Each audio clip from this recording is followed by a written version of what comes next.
Hey everybody, welcome to Brick Vault. Today is another LEGO weekly news update. Plenty of things, not nearly as many things happened in the world of LEGO this week as opposed to last week. This episode is like less than half as long. I'll try to hop through all the stories as quick as I can with as many details as I can. Links to everything I'm talking about are all in the description below if you want to learn more. This week though, before I start, first I do want to say that the custom building instructions that came out in the web store are from the builder Fukusaku, and this is Luke's Land Speeder. He figured out an incredibly awesome way to get that rounded shape for the nose looking just right, and I hear some of you folks out there enjoy the studless look. He's managed to get some great details on this model. Video and the instructions are all linked in the description below, and now let's jump into the top stories of the week. Let's start off with the 75319 Star Wars leak. From what we can tell, somebody got their hands on the Bad Batch set, and in the back of the instructions manual there's a promotional image for another set coming down the way. These three figures are now known and seen. Mando in his Beskar armor finally gets that jetpack.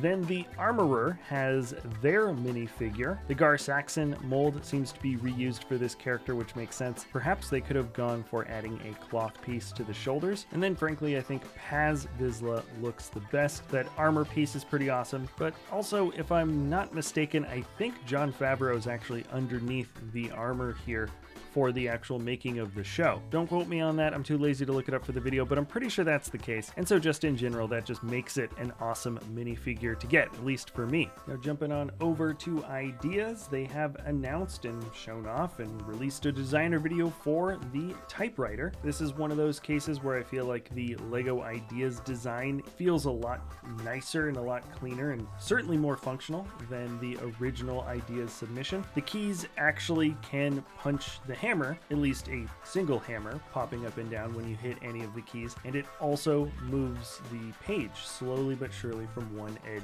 to the other edge in the back of the Typewriter. So a pretty mechanically advanced model, certainly a bit more interactive, I think, than what I was initially expecting. A lot of folks may have been initially expecting from once this got those 10,000 votes of support. Great new elements in sand green. You still have to very much like the aesthetic, and this type of set, if you want to pick it up, it is going to be $200, available July 1st, slightly over 2,000 pieces, coming in at 2,079, and I can certainly say that this model has turned out a lot better than what I was initially expecting. Right from the get-go, this is obviously not going to be a model for everybody, but I think anybody who's at least a fan of the design process can appreciate that the builders here really dotted their I's and crossed their T's, so to speak.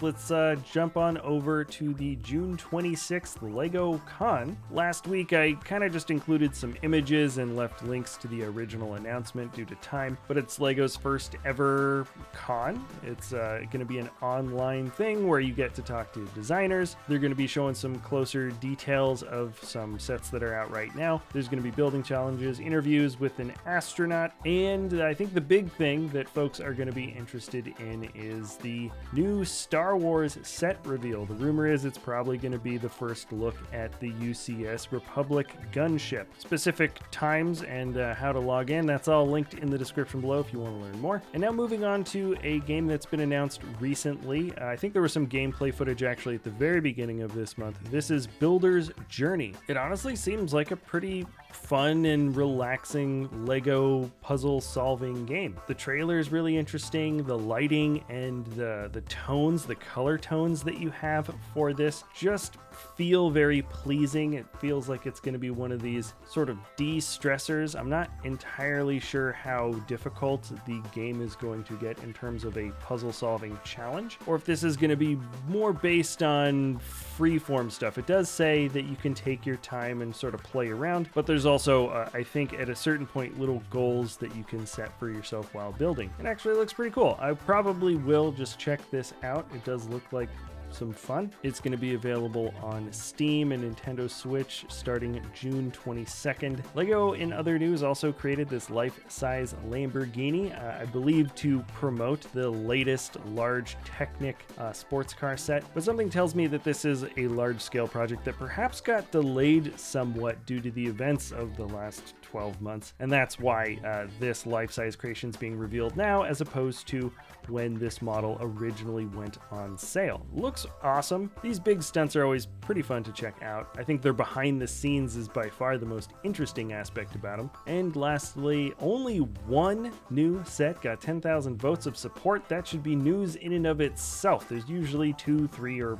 4 in a week. Lepra Lego is the designer. This is called Brick Walk, and it is a building that seems to fit with modular dimensions. It's on a 32 by 32 base plate, and specifically it is a space that's been designed to allow for a walking path for the first time. There are the no cycling signs with those little posts that don't allow cars to come through, and it's something that could possibly fit in between 2 different modular buildings, and I think it would function to create a bit of a gap or a breather between a lot of the closer clustered together designs. The interior is absolutely awesome. The exterior has some great brick built details as well. I think the design team for ideas as an unofficial rule doesn't accept models that are compatible, specifically compatible with creator expert sets, but it's still a really cool one, and congrats on getting those 10,000 votes of support. All right, that's it for the news of the week. Thanks for sticking around to the end of this video. If you enjoy our content, you can always like, subscribe, comment, share, and we will see you next time